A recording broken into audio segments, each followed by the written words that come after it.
Welcome to The Dishcourse, the podcast that has hot food takes, cool food people, and never a lukewarm moment. I'm Chef Renee. I help direct an R&D test kitchen, and I would rather open a can of beans than defrost a chicken breast for dinner. That checks out for you. That checks out for you. It does. I'm Cali, trends expert and nutritionist, and if you're increasing fiber intake without staying hydrated, you're doing it wrong. That's facts. That's facts. You don't want to learn out that one the hard way. Yeah. No. My name is Chef Cam. I manage a team of R&D chefs, and people need to grow up and they need to embrace the brand. High fiber cereals are delicious, okay? Look, I was obsessed with bran muffins as a kid for a while, so I co-sign this. Yeah, man. What cereals, Cam? Just bran flakes. Just bran. Yeah, just bran flakes. Nature's broom. Yes, exactly. You've never heard that before? Wait, really? Yes. I have, but it still hits. It still hits. I forget where I heard that initially, but they were like, bran muffins are nature's broom. Okay, so if you couldn't already tell, today we are talking about fiber and fibermaxxing in particular, which has been this viral trend we've seen go crazy all over social media, particularly TikTok. But I just wanted to set the scene really quickly about what is fiber, because we're seeing it a lot in the media, but I feel like sometimes we get ahead of ourselves and don't just ground ourselves in what that actually means when it comes to foods and nutritions. Fiber is the structural part of plants found in all plant-derived foods, and it is composed of carbs that are not able to be digested by the enzymes in our body. There's soluble fibers like oats and beans and legumes.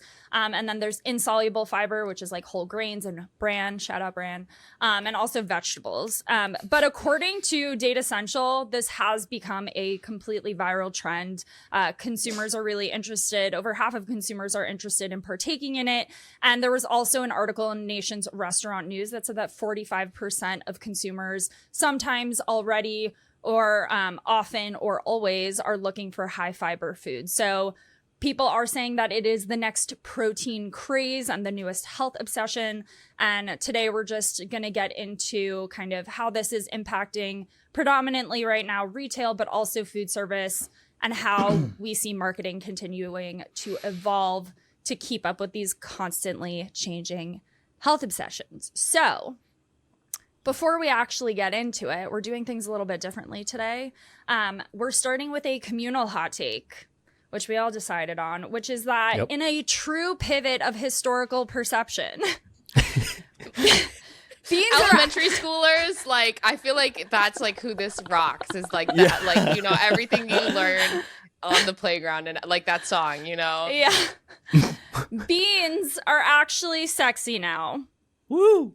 Yeah, seriously, I believe. Yeah, go for it. I was just gonna say, hot people eat beans. People eat beans. Hot girls eat beans. Now they do. Hot girls do be eating beans, because we were talking about it on we were talking about TikTok. The amount of fibermaxxing content, as someone that is deeply ingrained in the health and wellness space, of people just adding beans into everything that they're eating. Whether it's that, you probably have seen the bean salad, probably. Yeah.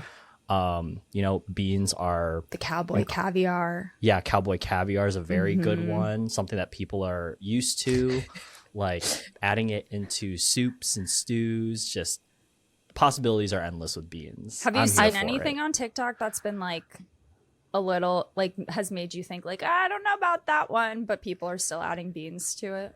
Or fiber. I think, if anything, we have committed those sins in our own kitchen more than I have seen them on TikTok, because our kitchen, we are Team Bean USA in our kitchen, USA. And our preferred brand is Bush's in the kitchen. Yep.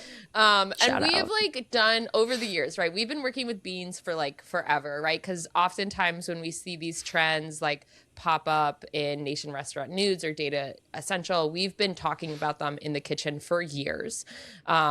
Dirty sodas are a good example of this. I think Cam and I have been evangelizing dirty sodas for the last 4 to 5 years, and now we're finally kind of seeing them hit the ecosystem. I think one of the the most outrageous but still delicious things we ever created was a Mexican hot chocolate smoothie that we used Texas Ranchero Yes. blend in, What? which has black beans and corn in it. Mhm. And even the sauce. So it was like, it created this like cool smokiness. Like it was It's really kind of like wild. complex, like lots of fiber in it, Mhm. protein. And you know, just a interesting way to It concerns me how good that sounds. Yeah, I mean, if you think about it, it's like there are like a handful of like Mexican like desserts and dishes that have like all of those components into it. They're just Mhm. positioned differently. They just have more sugar in them. That's why I feel like it's a lot more accepting. Yeah. And sweet corn is a great sweet flavor. And you know, Mhm. you see beans in sweet applications like in many different cultures. So it's only I love right those that red we bean mochi all day. Yep. blend them Mhm. together Yes. and make something delicioso. So, why do you think, in your opinion, or based on what you've seen about changing consumer behavior and in food service and also retail and CPG brands, why do you think fiber is overtaking protein as the new it nutrient this year? I think, well, something that I've seen is like obviously with fiber comes like increased carb intake and all of that. And we've seen a shift of people like evangelizing like keto, like and like putting keto as like a high pedestal thing, especially within like the performance and just like sports. Like I've seen like a bunch of bodybuilders kind of shift their mentality where it's like, yes, protein's important, but ultimately the thing that's powering your workout are carbs. Yep. You get like a better pump, so It's to the speak, when you're primary in the source of gym. energy in our bodies, everyone. Exactly. It's Now- satiating and there's so many benefits. Cam, are you seeing the other thing? It's interesting you bring up keto because I have heard that like the idea that fibermaxxing is keto in a cardigan because so many because so many Tell me people more. are focused on net carbs. Yeah. And so net carbs being the carbs that are like providing the fiber. So when you're seeing these call outs, Cam, are you seeing folks talk about net carbs or just carbs in general? Just carbs in general, like just from anything, whether it's like sugar, fruits, like just overarching, people are saying carbs are good again, is what I'm saying. It's again, things are cyclical. It's kind of like fashion. Everything kind of comes back into fashion at some point in time. Yeah. It's really like interesting because of GPL-1s too. Yeah. Which is such a high protein like lifestyle shift when you're on a GPL-1. Like that's what they tell you to focus on. So Yeah, GLP. okay, look, if we had a compilation of all of the things that I said wrong, we'd have a whole episode, you know? No, for sure. I got all the But letters we know right. what you're saying. We know what you're saying. I got the letters. Like, just it's about the No, we order, got you, okay? girl.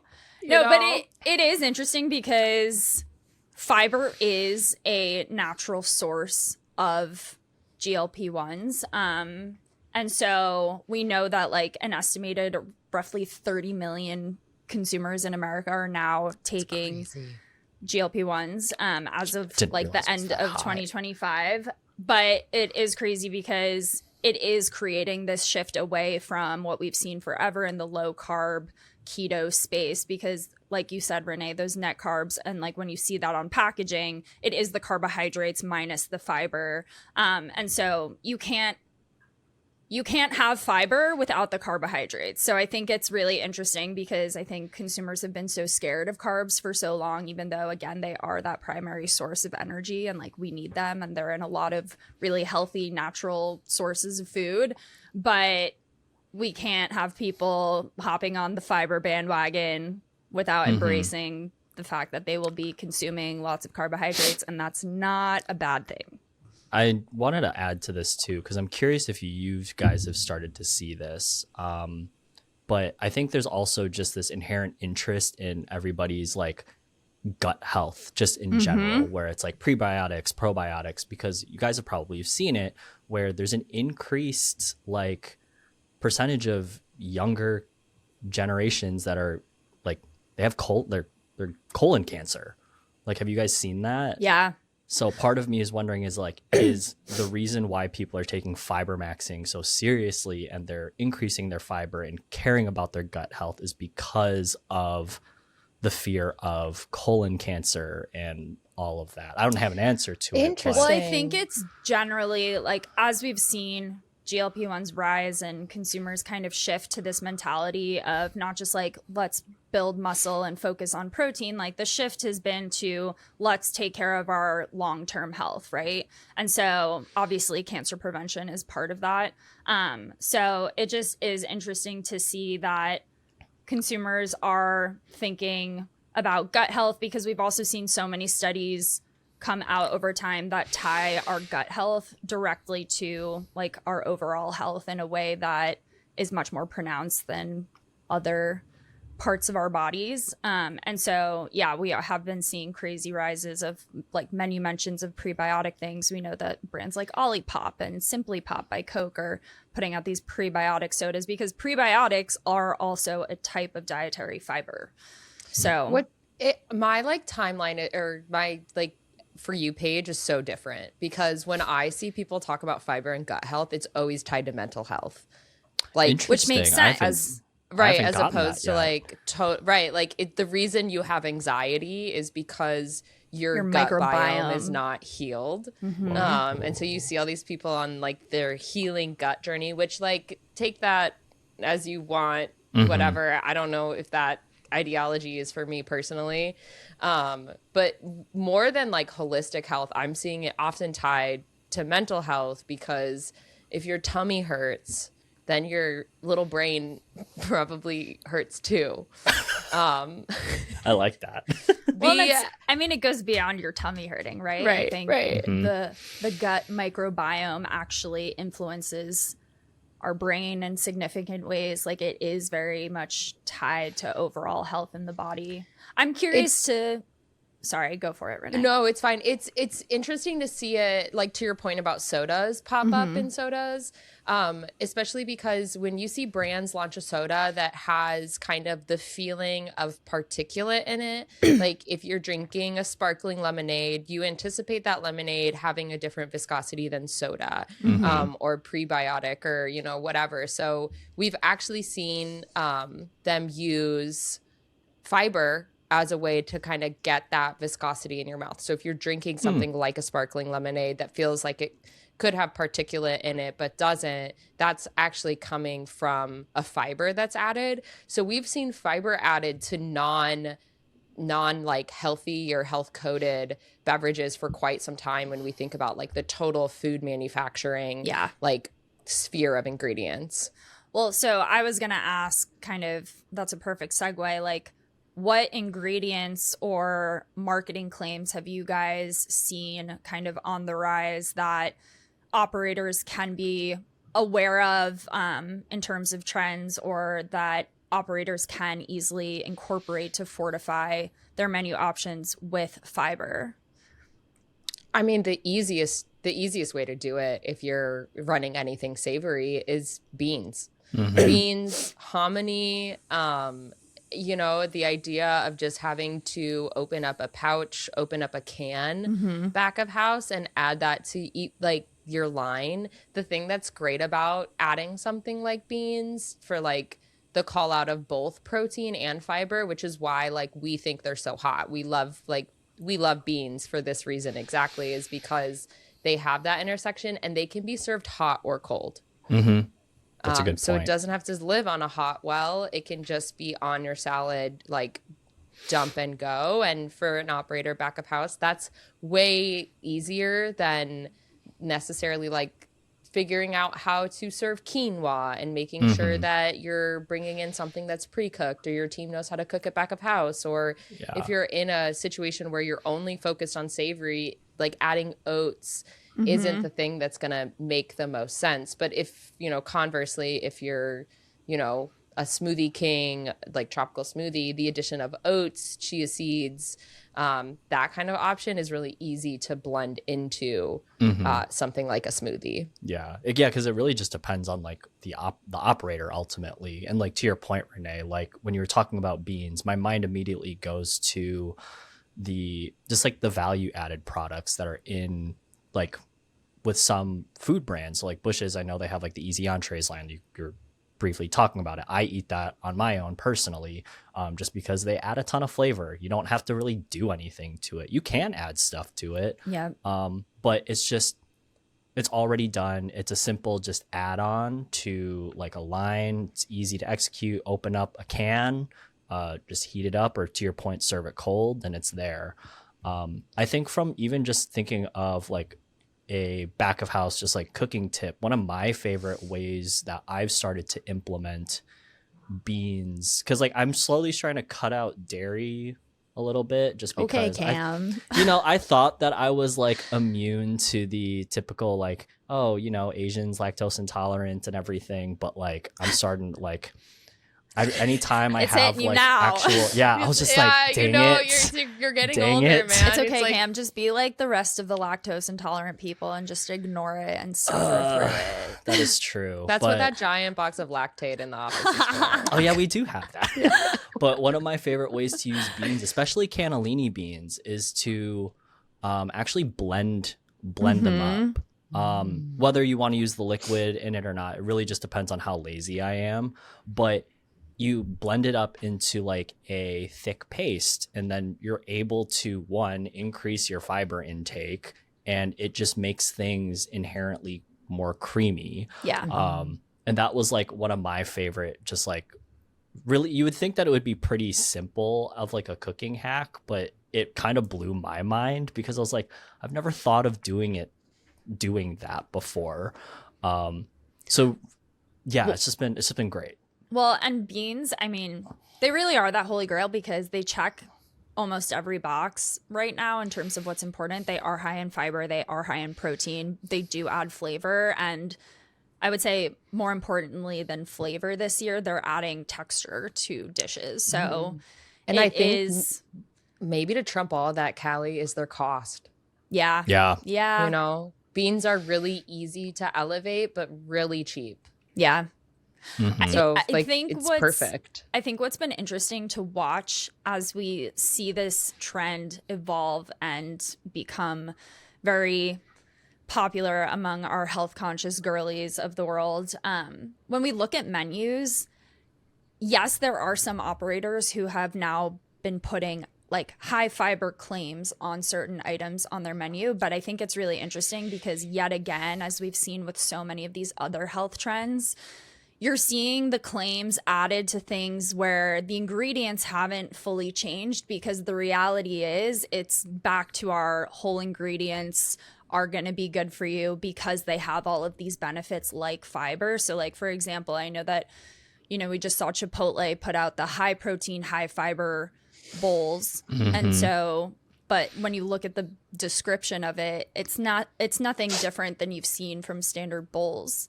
It's just now with that claim. Now, part of me also wants to know then too, where it's like, how much of this, like how much education and just like knowledge does the general consumer have about like, did they actually even know that what they were eating was already high in fiber and protein to begin with? No, they exactly. They just had to be told that it's like, oh, perfect. I can, like, what I'm doing is going to hit my protein goal and help me reach towards like 30 grams of fiber that I'm trying to hit a day or something like that. I would love to walk into a grocery store and just see like high fiber claims next to like all of the produce.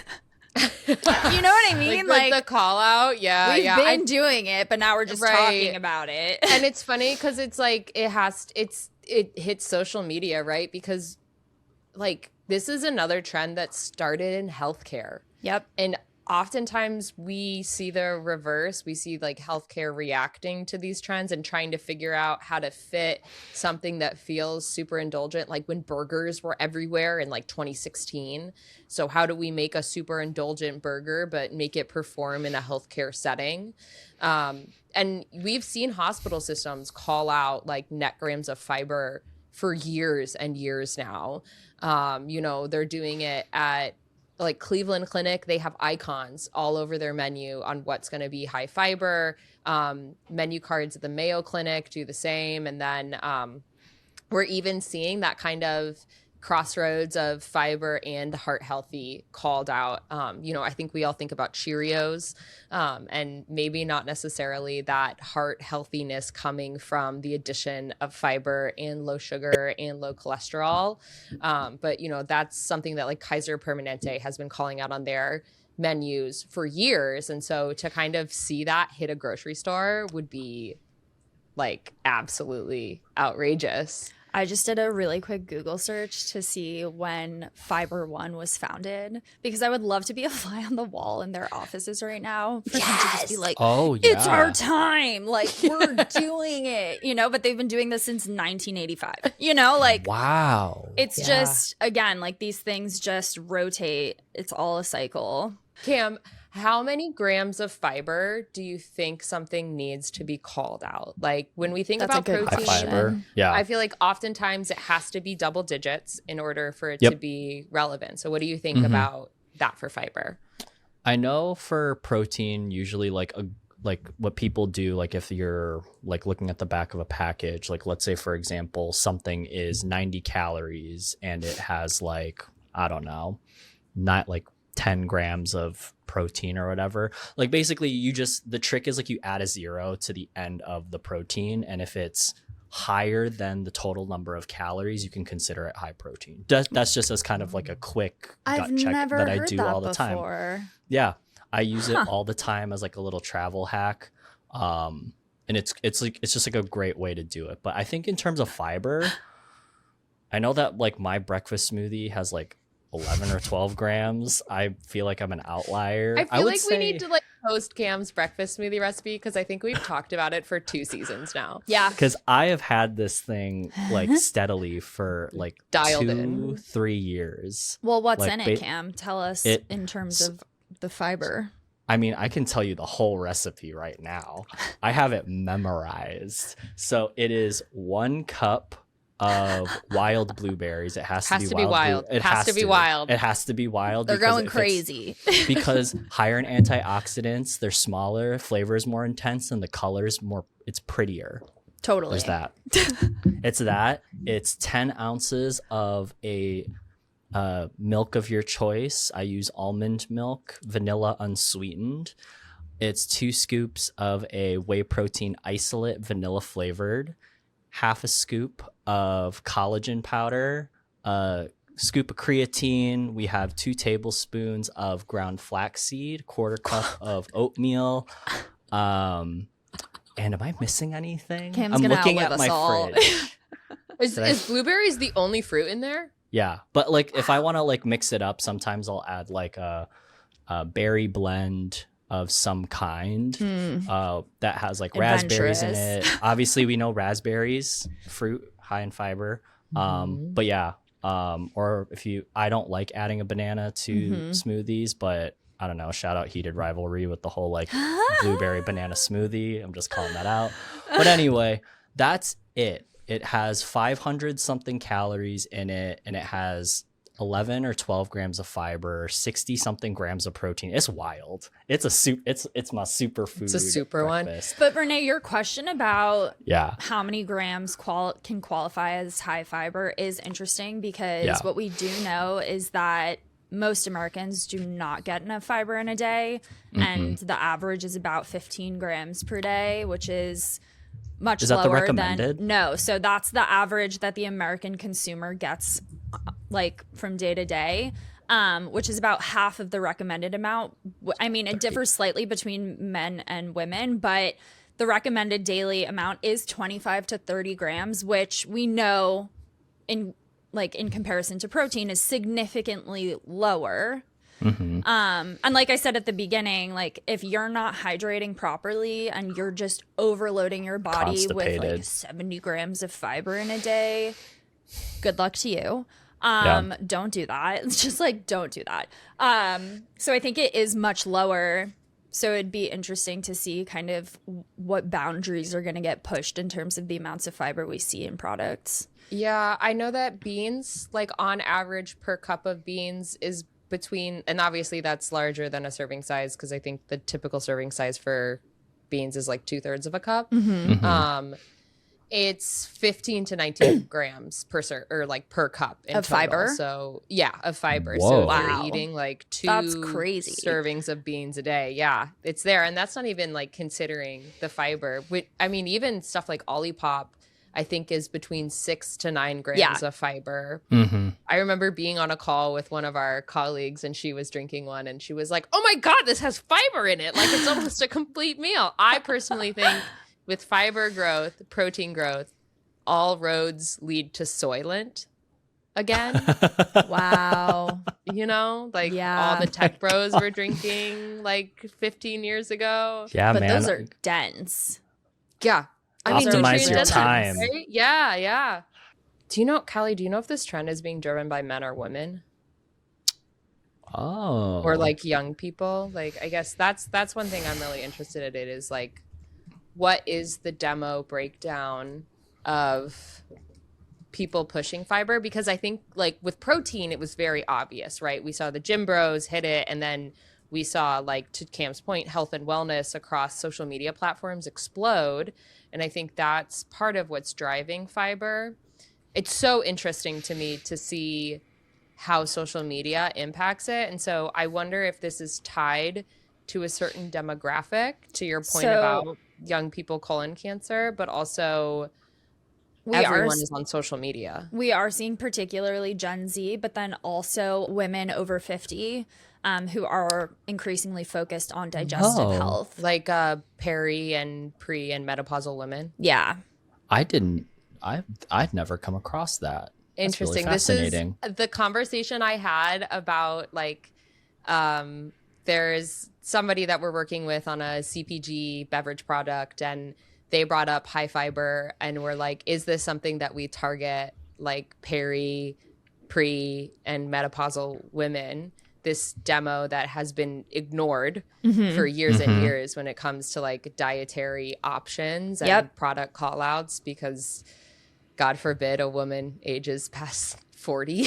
God forbid. And seriously. anyone pays attention We can't to talk her. about it, but now we can. Right, Yes. right. So it's interesting to hear that like specifically called out, and if we're going to see that kind of change into millennials as millennials get older and older. Well, I think generally, as we have seen much more conversation in media about women aging, because we do, there has been a lot more focusing on like the dietary requirements and health benefits and processes that women can be aware of to help. So I think like for our operator listeners, like the first thing that they can do when thinking about fiber is take a look at their menu and what's already there. Yeah. And is it just adding a logo? And if it's not that, the easiest option is to bring in our very beautiful friend beans. Yeah. Because the reality is you probably already have ingredients back of house that are really high in fiber. I do feel like we can't really end the conversation about beans without talking about British people.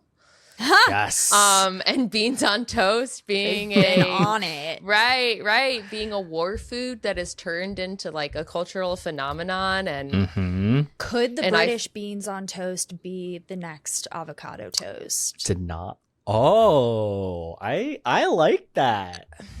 But I'd want my beans mashed. And spread. You know, I don't want like a soupy bean situation. You don't want the wet same way toast? that you see different iterations of avocado toast. Some people like it bougie sliced with like all the toppings. A lot of places mash it. Like, could be a whole line of brunch bean toast soon. Make bean toast a thing.